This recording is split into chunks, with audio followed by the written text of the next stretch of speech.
नमस्कार दोस्तों, आप सभी का स्वागत है मेरे चैनल पिंकी सहरावत पर। और आज मैं आपको वैशाख मास का 9वां अध्याय सुनाने जा रही हूँ। तो आइए शुरू करते हैं। मैथल ने पूछा कि हे ब्राह्मण, कामदेव के जल जाने के बाद उसकी उत्पत्ति कैसे हुई?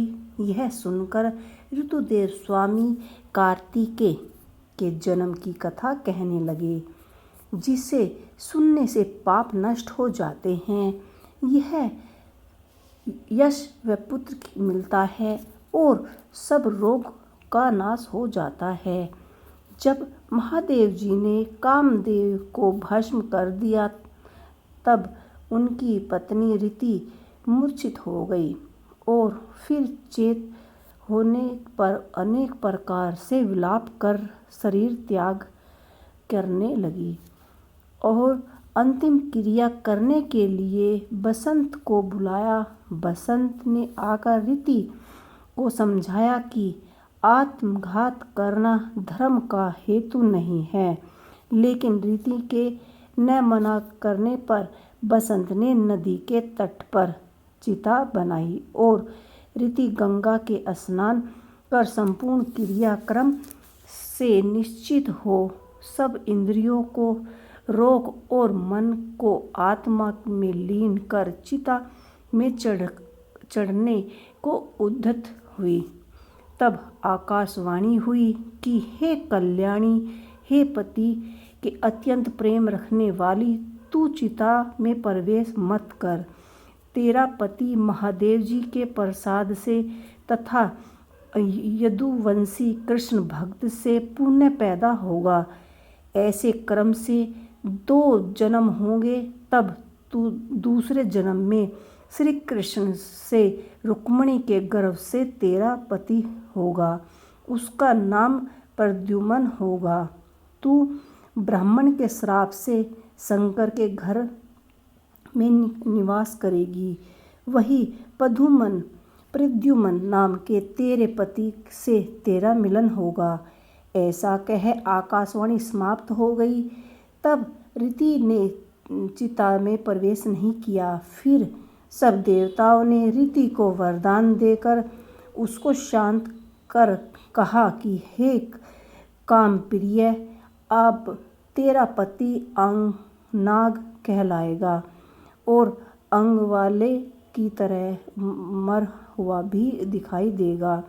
पूर्व काल में मैं तेरा पति सुंदर रूप का राजा था। उस जन्म में तू ही उसकी पत्नी रंज शंकर कारिणी हुई थी। इसी से तेरे यह दशा हुई है। अब तू वैशाख मास में प्रातः काल मंदाकिनी नदी में स्नान कर मधुसूदन भगवान श्री कृष्ण का पूजन कर और उनकी दिव्य कथा सुनकर अनसुईया शयन नाम का व्रत आरंभ कर दिए। ऐसा करने से तेरा पति तुझे अवश्य ही मिल जाएगा। इसमें संदेह नहीं। रीति को ऐसा वर दे सभी देवता अपने अपने स्थान को चले गए और रीति भी कैलाश से निर्वित हो गई। मेष की संक्रांति में गंगा जल कर अनसुईया शयन व्रत धारण करते ही उसे तत्काल कामदेव दिखाई दिए। पूर्व काल में भी यह बड़ा धर्मपरायण राजा था, मगर उसने वैशाख मास में कर्तव्य धर्म नहीं किए थे। इसीलिए कामदेव परमात्मा का पुत्र होने पर भी अंगहीन हुआ।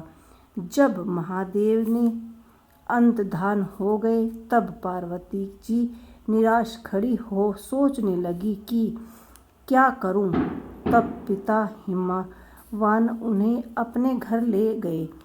पार्वती जी शंकर जी के रूप और गुणों को देखकर मधु हो मन में शंकर जी को अपना पति होने की ठान गंगा तट पर तप करने लगी।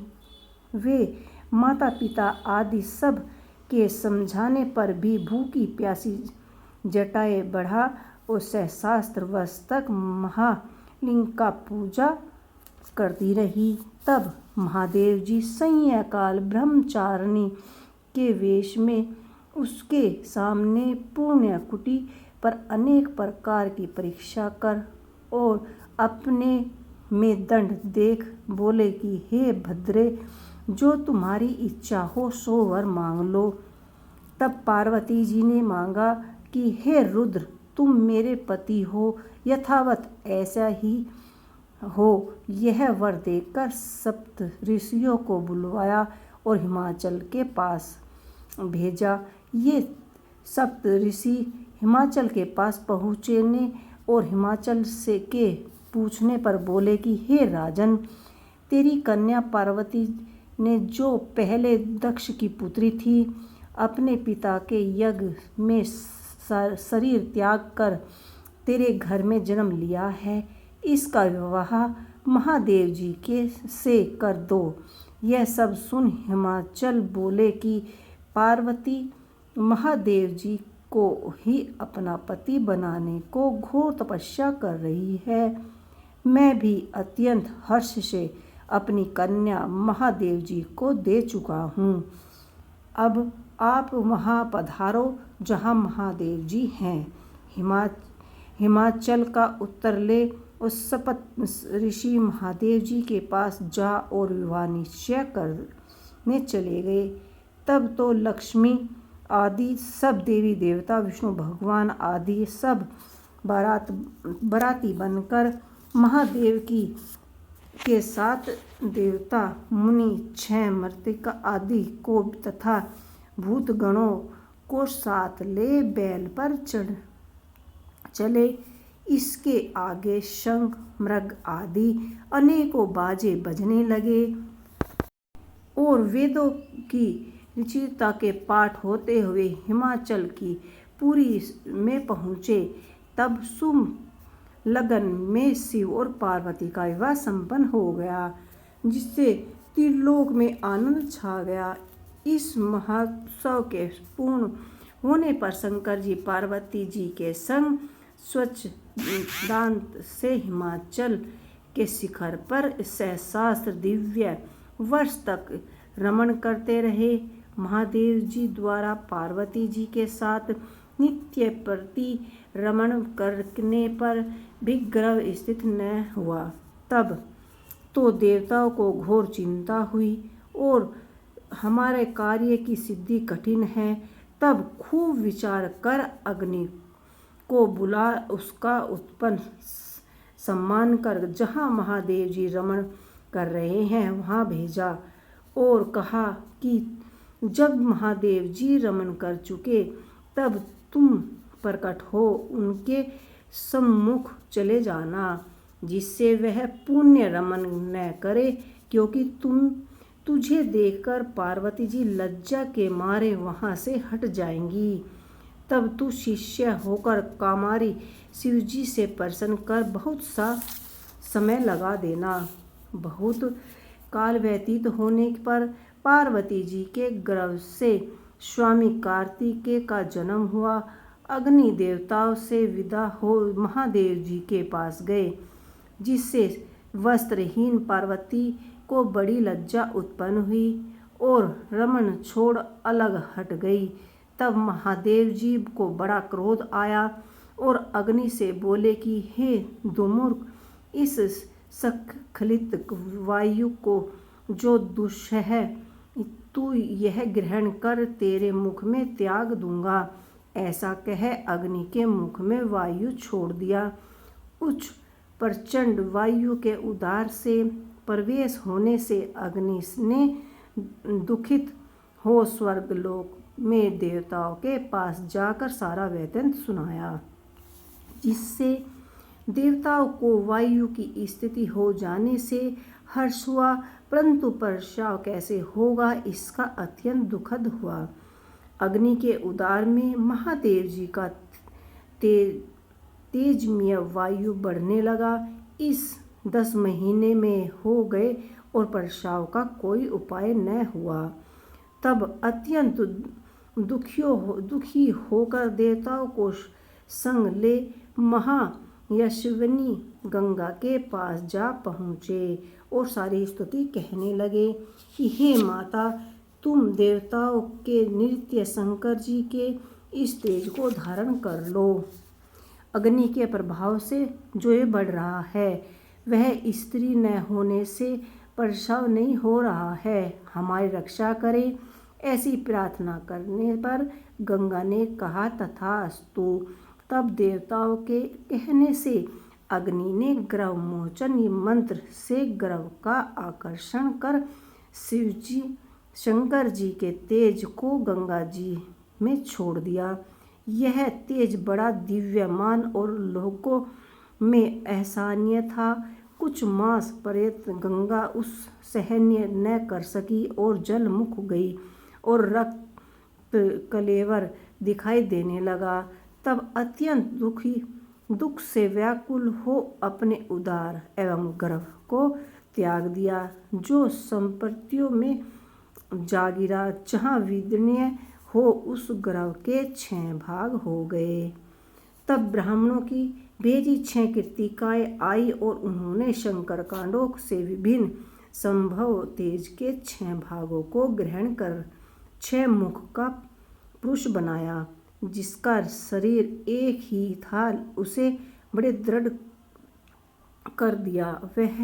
यह पुरुष प्रकार 6 मुख शरीर बहुत समय तक शंकर कांडों में बड़े वैसे ही पड़ा रहा जैसे उसका कोई राक्षस नहीं है।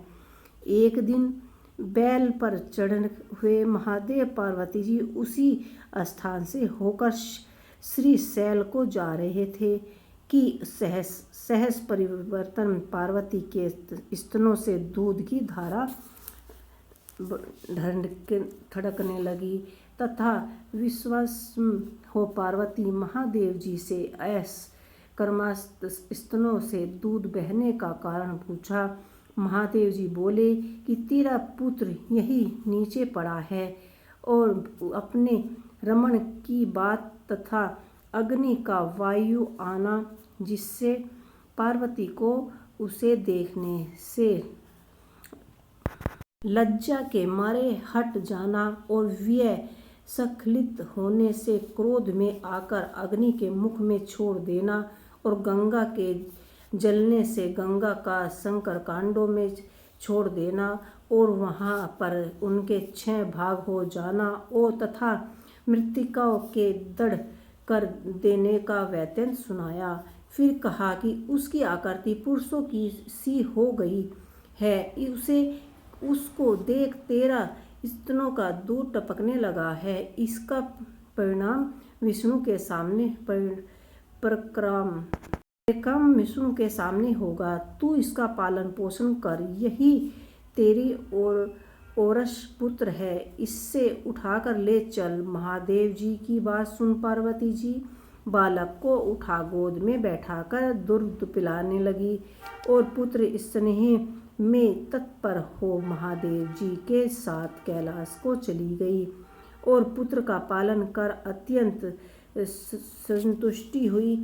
हे राजन, यह कुमार के जन्म की कथा मैंने तेरे सामने कही है। इससे नित्य प्रति सुनने से अनेक पुत्र पौत्रों की वृद्धि होती है। इसीलिए वैशाख मास में धर्म करने से स्त्री का विधवा हो मिट जाता है तथा अत्यंत पुण्य होता है और इसी के प्रभाव से अनग्न कामदेव की भी सांग हो गए। जो लोग इस मास में बिना स्नान दान किए बिता देते हैं, उन्हें बहुत से धर्म करने पर भी अनेकों दुख भोगने पड़ते हैं। इसीलिए यह एक मास संपूर्ण धर्मों के करने से हितकारी है। हमारा 9वां अध्याय यहीं पे समाप्त होता है। आप लोगों को हमारा वीडियो कैसा लगा हमें ज़रूर बताइए और हमारे चैनल को सब्सक्राइब करना ना भूलें।